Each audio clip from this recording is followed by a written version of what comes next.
Well, I'm doing another exciting project. I see those two huge pieces. I don't know which one of them is going, but basically those are, I think they call them dust collectors. This is some kind of wood processing factory, something to do with see those planks of wood inside there, if you can see them. This guy left next to me at the red truck, he's unloading planks of wood. So I think what, oh yeah, I think they make this is a furniture factory, and basically this is these two dust collectors. I don't know what they're doing with them, but I mean, are they being fixed or are they being replaced? But now they have two cranes. There's one truck over there in the far corner of the lot. That's a double drop, and of course he's getting the big pieces.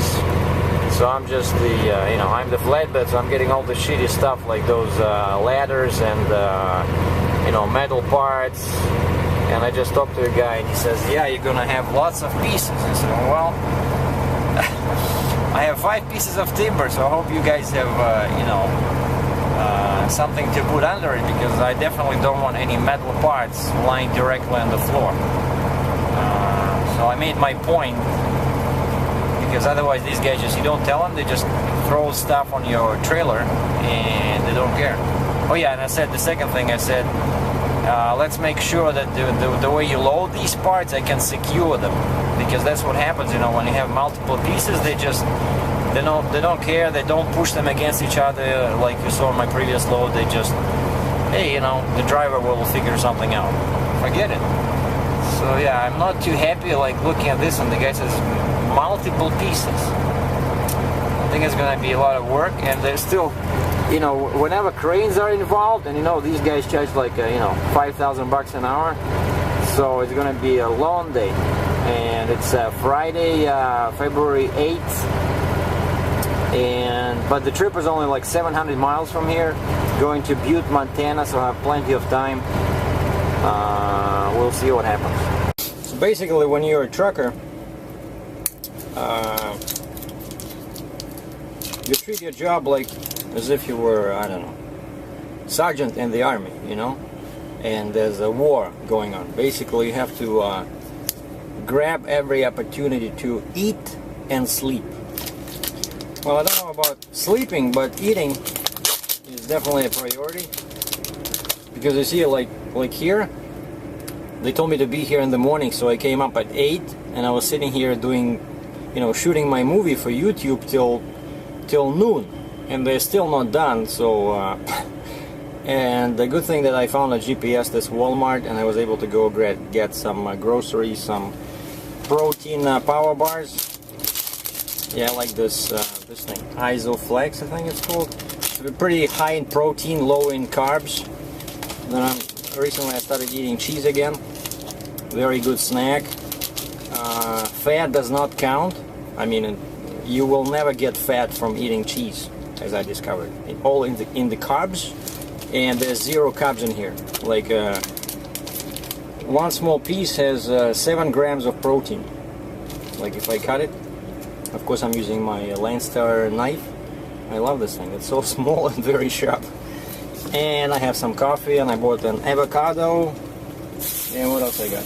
Oh, and of course I bought some chewing gum, sugar-free. So I'm all ready. Now I'm just waiting for these guys. See what happens. And also, if you're new at this, you'll find that there's a lot of strange people in trucking. I mean, drivers. Well, I'm probably one of them, right? Because they need to be a little bit crazy to do this kind of work. But I mean, this guy, see that guy? Well, I'm shooting with a flip, so I don't have a zoom. But that's the driver of a oversized of a big load. We're picking up the same kind of shit, right? The same piece, only his is bigger, mine are smaller parts. But without my parts, you cannot mount his part, right?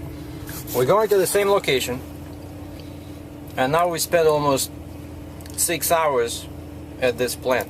Now, do you think that guy said one word to me in all this time? If you guess no, you will be correct. When I pulled in, he was already here, and I stopped out of next to him, you know, just being polite. He didn't even look at me.